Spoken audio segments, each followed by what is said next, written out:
Et ses disciples l'interrogèrent disant,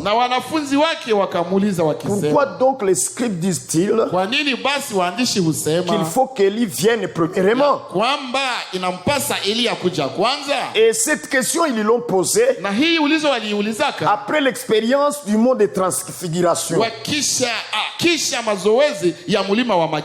Vous savez qu'au premier verset de ce chapitre, il est écrit que Jésus prend avec lui Pierre et Jacques et Jean son frère et les mène à l'écart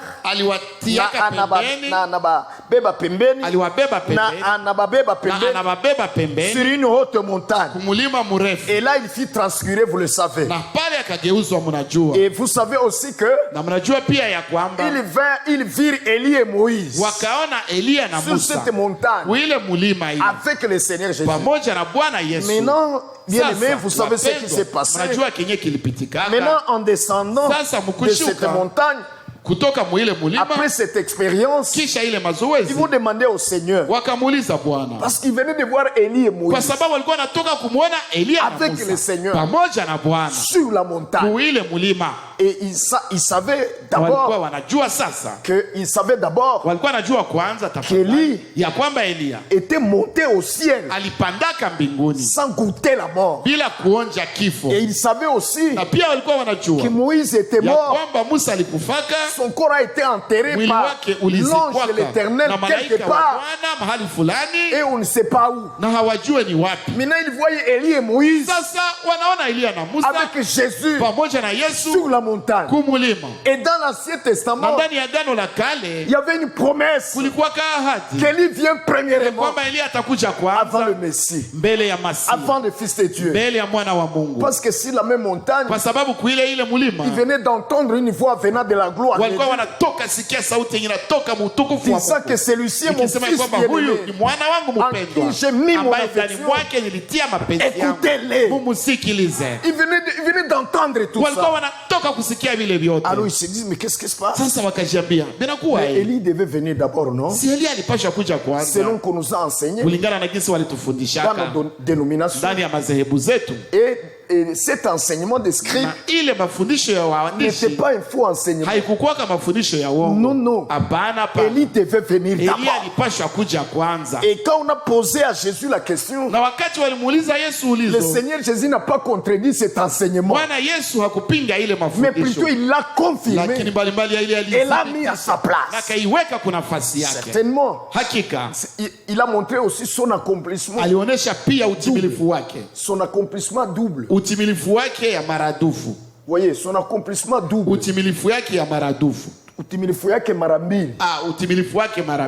Voyez, et c'est ce que nous voulons pénétrer avec vous. Mes frères, que Dieu soit loué.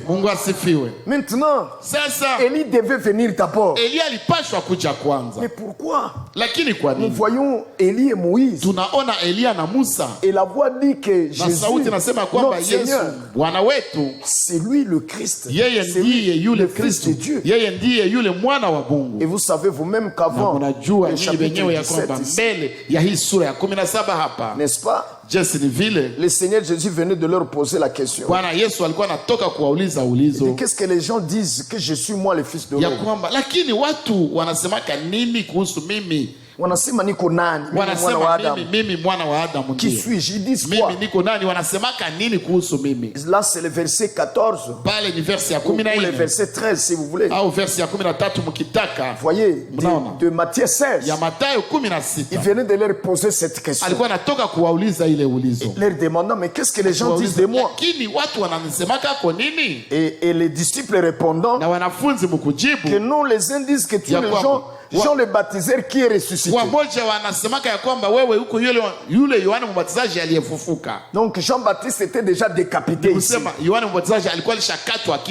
Alors, quand Hérode a appris, par exemple,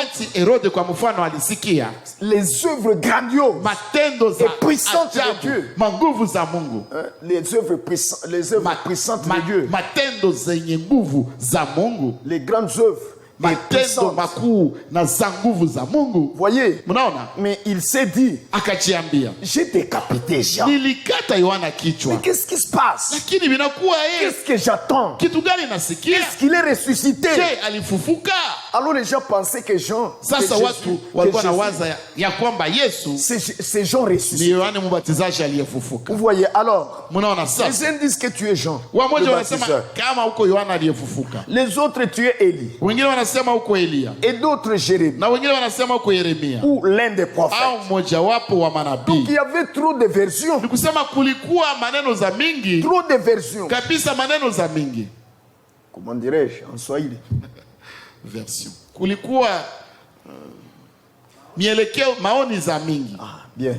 Il y avait trop de versions kulikuwa maoni za mingi sur Jésus, kuhusu Yesu. Les uns de nos Jean ressuscité, wamoja wanasema ni Yohana Mbatizaji aliyefufuka, c'est Élie. Wengine wanasema hapana, ni Elia, parce que kwa sababu ils ne croyaient pas hawakukuwa na amini que Jean le baptiseur était Élie. alikuwa Elia. Ils ne croyaient pas. hawakuamini. Et comme ils n'ont pas cru, kwa jinsi hawakuamini ile, ils ont continué à penser wakaendelea kuwaza que ça doit être Jésus, doit être Élie, ya kwamba Yesu anapasha kuwa Elia, il avait les œuvres puissantes kwa sababu alikuwa na matendo makuu que Jean n'a jamais accompli, ambazo Yohana hakuwahi kutimiza, kutenda hakika. Alors bien aimés frères, sasa wapendwa ndugu zangu, et je crois que parmi ces gens-ci, na mimi naamini ya kwamba miongoni qui ya hawa pensaient watu qu'il était Élie, wenye walikuwa na waza ya kwamba yeye alikuwa Elia, ça doit être les gens qui étaient proches du conseil, wanapashwa kuwa ni watu wenye walikuwa karibu ya shauri, qui avait almashauri, walikuwa inapashwa kuwa ni watu wenye walikuwa karibu na almashauri du monde religieux, ya ulimwengu wa kidini, parce que kwa sababu n'acceptaient pas que Jean soit prophète. wao hawakukubaliaka ya kwamba Yohana Mbatizaji alikuwa nabii. Tous les concierges ne l'acceptaient pas. Kabisa almashauri yote haikukubaliaka ile. Ne l'acceptaient pas. Hawakukubaliaka kabisa. Les dirigeants religieux n'acceptaient pas. Viongozi wa kidini hawakukubaliaka ile. Alors maintenant, sasa c'est pour cela qu'ils n'avaient même pas aussi accepté de se laisser baptiser par lui. Pia hawakujiachiliaka wabatizwe na yeye. Alors il disait c'est Élie. Sasa wamoja wanasema ni Elia. D'autres non, c'est Jérémie. Ou l'un des prophètes qui est ressuscité. Oh là là. Oh là là. Alors lui va leur demander, et vous, qui dites-vous que je suis? Là il s'adresse maintenant aux croyants qui l'ont suivi, ses disciples. Maintenant vous dites qui je suis? Et Simon Pierre va dire, tu es le Christ, le Fils du Dieu vivant. Est-ce que vous comprenez cela? C'est ce que je voulais prendre ici. Donc Pierre venait de confesser avant la montagne de transfiguration, avant de voir Élie et Moïse sur la montagne. Pierre venait de confesser qui est Jésus.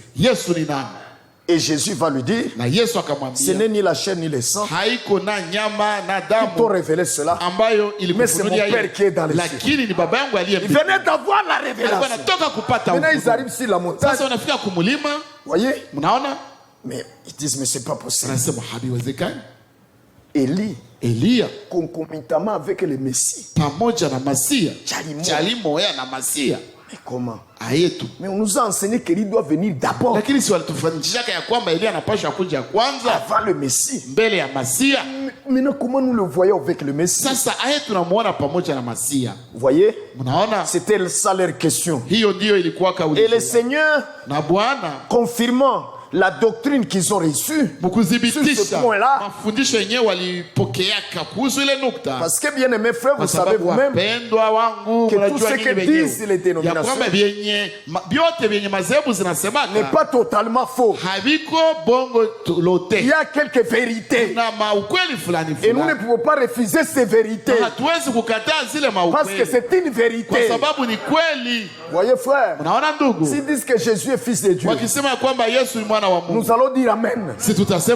Certainement frère, parce que c'est vrai. Peut-être qu'ils ne le comprennent pas bien, mais il est fils de Dieu.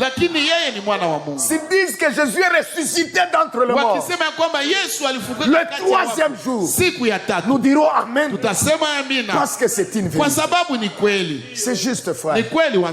Ils n'ont pas totalement faux. Pas totalement le faux. Tout Tout ce qu'ils ont n'est pas faux. Vyote ambavyo wanavyo si vya bongo. Une partie est vraie. Sehemu fulani ni ya kweli. Et une partie est fausse. Na sehemu nyingine ni ya bongo. Ça nous le savons très bien. Ile tunaijua vizuri. Alléluia. Alléluia. Aussi, pia ces scribes et ces pharisiens, hawa waandishi na wafarisayo, c'est pas tout ce qu'ils enseignaient qui était faux. Si vyote venye walikuwa wanafundisha ndio vilikuwa vya bongo. Si tout était faux, kama vyote vilikuwa bongo, alors le Seigneur Jésus ne dirait pas à ses disciples. Sasa Bwana Yesu hangeambia wanafunzi wake. Si tout était faux, kama vyote vilikuwa vya bongo, il ne leur dirait pas, hangewaambia écoutez ce qu'ils vous disent, musikie vyenye wanawaambia, mais ne faites pas comme eux. Lakini musitende kama wao. Oui, dans Matthieu 23, vous voyez frère. Ya Mathayo 23. Voyez sœur. Mnaona ndugu na dada. Alléluia. Alléluia. Et au fait, na kwa kweli, ils avaient le message de Dieu d'hier. Walikuwa na ujumbe wa Mungu ya jana. Il manquait seulement le message de Dieu d'aujourd'hui. Ujumbe wa Mungu ya leo. Que même les dénominations, vivyo hivyo madhehebu, ils ont le message de Dieu d'hier. Ujumbe ya Mungu ya jana. Mais ils n'ont pas celui d'aujourd'hui. Lakini hawana ile ya leo. C'est ce qui les a écartés. Ndio yenyewe iliwatia pembeni. C'est ce qui les a écartés. Ndio yenyewe iliwaweka pembeni. Parce qu'ils n'ont pas reconnu kwa sababu hawakutambua le jour et son message. Ujumbe wake. Ils n'ont pas reconnu hawakutambua le message, ce qui valait leur paix. Yenye inastahili yenye inawapatia amani yao. Amen. Pour ce jour. Kwa ajili ya ile leo. Kwa leo. C'est ce qui les écarte. Ndio yenye inawatia pembeni. Voyez frère, mais ils ont une vérité de Dieu d'hier. Lakini wako na kweli ya Mungu ya jana. Ils n'ont pas seulement la vérité de Dieu. Hawana tu kweli ya Mungu que Dieu a prévu de révéler aujourd'hui. Ambayo Mungu aliandaka kufunua leo. C'est pour cela qu'il est dit aujourd'hui, si vous entendez sa voix, n'endurcissez pas vos cœurs comme au jour de la révolte. Voyez frère, et à cause de cela, Dieu gira contre ces gens-là qui ne vont pas entrer dans son repos parce qu'ils ont refusé son message d'aujourd'hui. C'est ce qui écarte les dénominations. C'est pour cela que dans les dénominations, il n'y aura aucun d'enlevé. Tous ceux qui ont été prédestinés à l'enlèvement doivent sortir de là. Oui, pour recevoir, pour écouter Dieu aujourd'hui, pour écouter sa voix d'aujourd'hui. Amen. Et qu'est-ce que sa voix d'aujourd'hui? C'est la parole promise pour aujourd'hui, selon les écrits des prophètes. Les prophètes en ont parlé, ont annoncé cela, que ça doit arriver aujourd'hui, que ça doit être révélé aujourd'hui, et refusent ça. C'est ce qui les tue. Ils font des dieux menteurs. Voyez-vous frère. Donc bien aimé, ici dans Matthieu 23 par exemple, écoutez cela frère, cela est très très important. Alléluia. Alléluia. Si tout ce qu'ils avaient été faux, si tout ce qu'ils avaient était faux, Jésus ne dirait pas ce que nous voulons lire. Alors Jésus parla aux foules et à ses disciples. Les scribes et les pharisiens se sont assis dans la chair de Moïse. Voyez, ils prêchaient Moïse. C'est ça, s'asseoir sur la chair de Moïse. Voyez, annonçant ce que Moïse a dit. Prêchons ce que Moïse a dit. Mais ce que Moïse a dit, c'était des prophéties. Et le temps de leur accomplissement était là. Et eux n'ont pas vu l'accomplissement. Ils ont continué à annoncer la prophétie alors que c'est déjà accompli. Amen. Écoutez, quand la prophétie est déjà accomplie, il faut annoncer l'accomplissement et non continuer à prophétiser.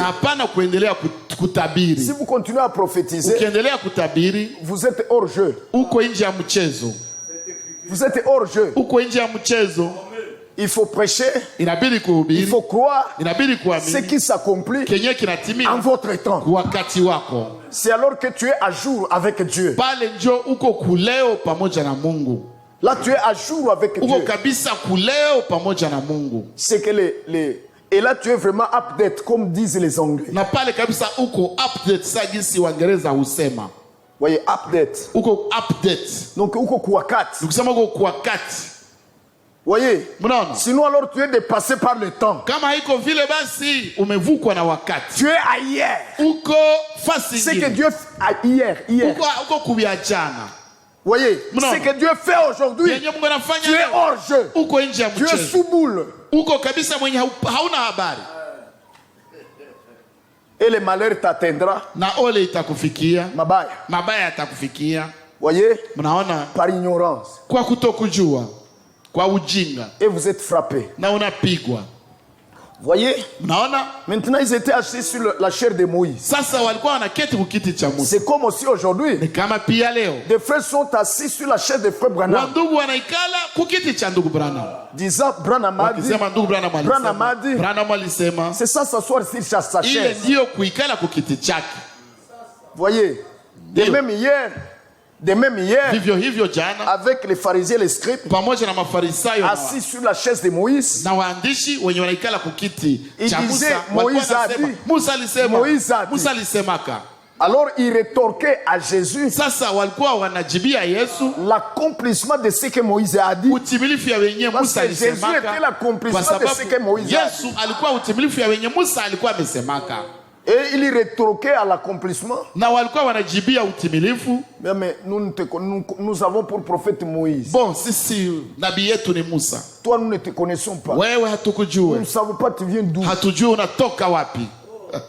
Voyez. Alors qu'il était l'accomplissement. Et il leur disait, vous sondez les Écritures, pensez avoir en elles la vie éternelle. Et ce sont elles qui parlent de moi. Voyez frère, et ils ne pouvaient pas voir Jésus dans les Écritures. Tout en lisant les Écritures. Mais ils ne pouvaient pas voir Jésus dans les Écritures.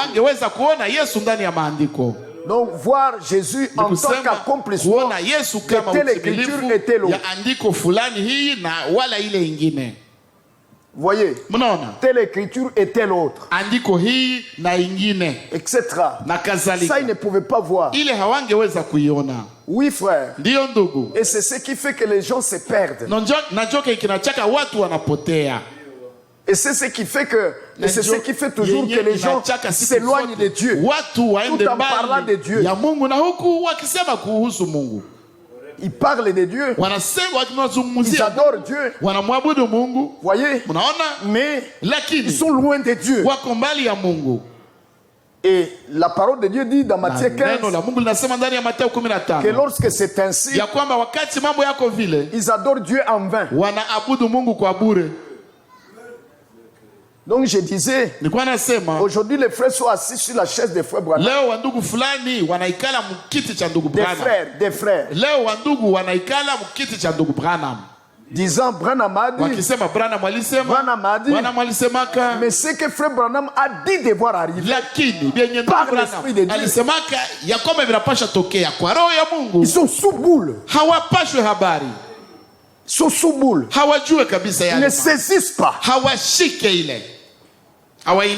Et cela, c'est dans bien d'aspects. Et je peux vous donner quelques exemples.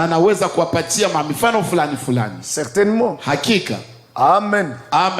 Et le Seigneur Jésus,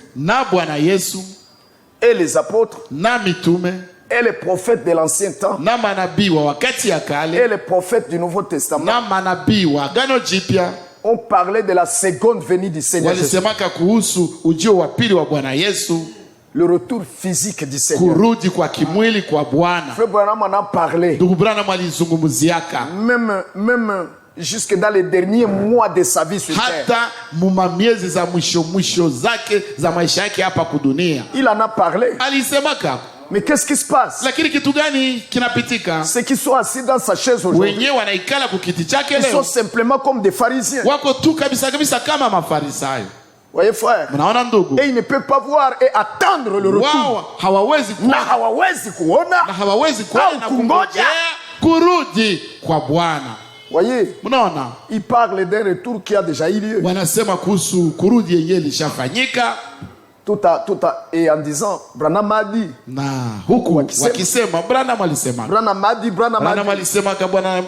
Et comme Paul l'a dit pour les gens de son temps, ils ne comprennent ni ce qu'ils affirment, ni ce qu'ils disent. Vous voyez, frère? Et puis autre chose. Frère Branham a dit, je sais qu'après mon départ,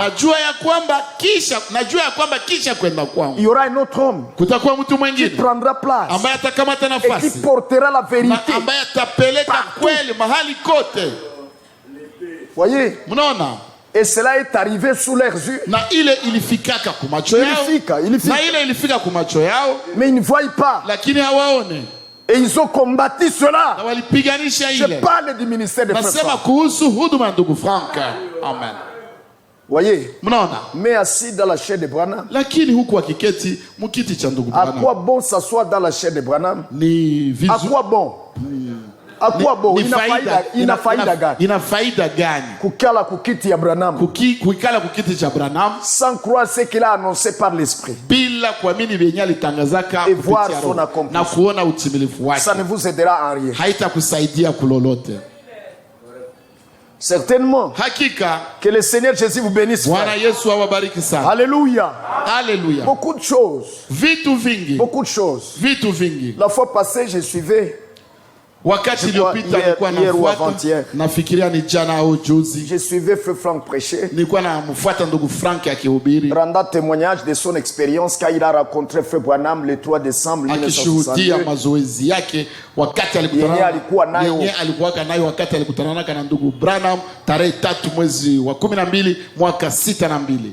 Et il a dit qu'il a été Bankswood. Il y avait Sotman. Il y avait Frère Branham. Certainement. Et quand il est allé aux États-Unis, lui, Frère Franck,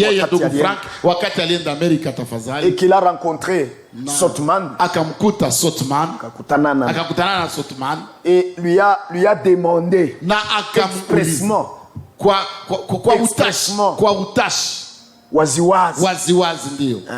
il lui a demandé expressement, akamuuliza s'il se souvient de cette rencontre là, ile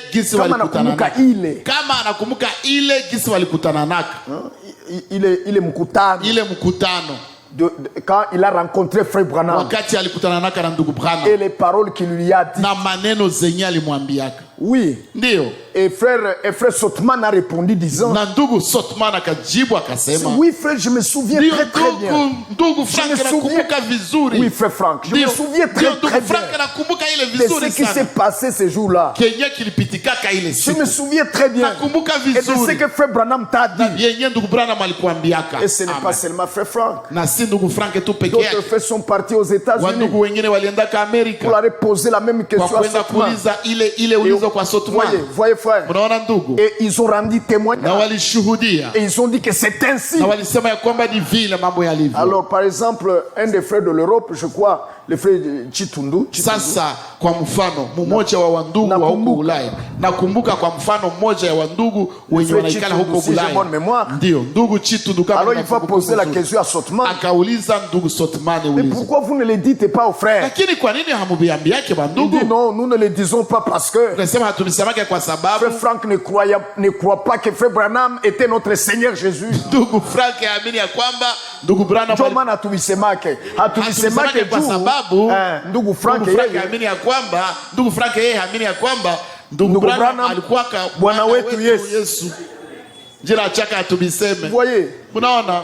Vous voyez, beaucoup de témoins sont allés voir ces gens. Et ces gens ont confirmé. Ils ont rendu témoignage que c'était ainsi. Sur la terre entière, il n'y a aucun autre homme à qui le Seigneur a parlé, l'établissant dans le ministère de distribution de la parole de Dieu dans le monde entier. Et que Frère Branham a confirmé cet appel divin.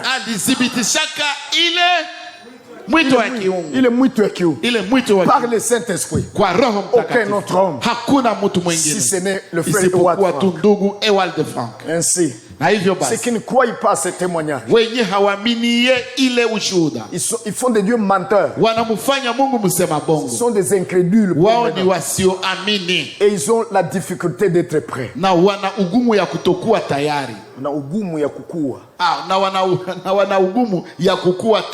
C'est vraiment difficile. Vous ne pouvez pas être prêt. Vous ne pouvez pas renier ce que Dieu est en train de faire.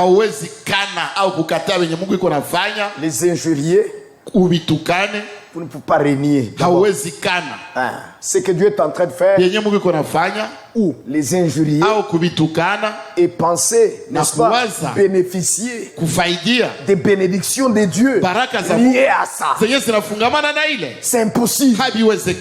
Amen. Voyez, c'est ce qui est arrivé aux pharisiens, je vous disais hier. Certainement. En ne se laissant pas baptiser par Jean, parce qu'ils n'ont pas accepté le ministère des gens, par jalousie, parce que tout le peuple savait qu'il est prophète, et il était manifesté comme prophète, prouvé comme prophète par Dieu. C'était clair. Personne ne pouvait nier ça. Même les nouvelles de comment il est né, c'était miraculeux. Ça s'est répandu dans Jérusalem. Qui ne le savait pas? Dans le quartier général religieux en ce temps-là, c'était Jérusalem. Makao makuu ya kidini kwa ile wakati ilikuwaka Yerusalemu. Nous tous ces chefs là, wale wakuu wote, sacrificateurs, wale makuhani wote, ils savaient, walikuwa wanajua, parce que le père de Joseph c'est l'un d'eux, kwa sababu baba ya Yohana Mbatizaji alikuwa mmoja wao, mwenzao wa kazi. Mais ils ont refusé cela, lakini wakakataa volontairement, kwa utashi tu, kimakusudi tu, volontairement, kimakusudi tu wakakataa. Voyez, un tel homme, il refuse Dieu. Non, il refuse seulement. Je ne sais pas si vous comprenez ce terme. Anakatala tout. Que ça soit manifesté vrai, parfaitement vrai, divin, il ne veut pas seulement. Voyez, de tels gens existent. Ils sont déjà destinés à la mort. Voyez, il y a des gens qui sont simplement critiqueurs. Il n'y a jamais eu quelque chose de bon devant leurs yeux. Ils ont toujours quelque chose de mal à en dire. Voyez, vous voyez, frère. Donc ils ont refusé seulement. Même quand Jésus leur a demandé, je vais vous poser la question.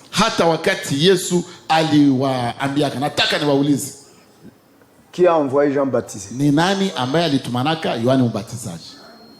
Baptisé. Ni nani mwenye alitumaka Yohana abatize? Le baptême de Jean vient d'où? Ubatizo wa Yohana inatoka wapi? Du ciel ou des hommes? Inatoka mbinguni au kubatu? Voyez? Mnaona? Et ils ont dit, ils se sont décidés de ne pas répondre. Wakaamua kutojibi.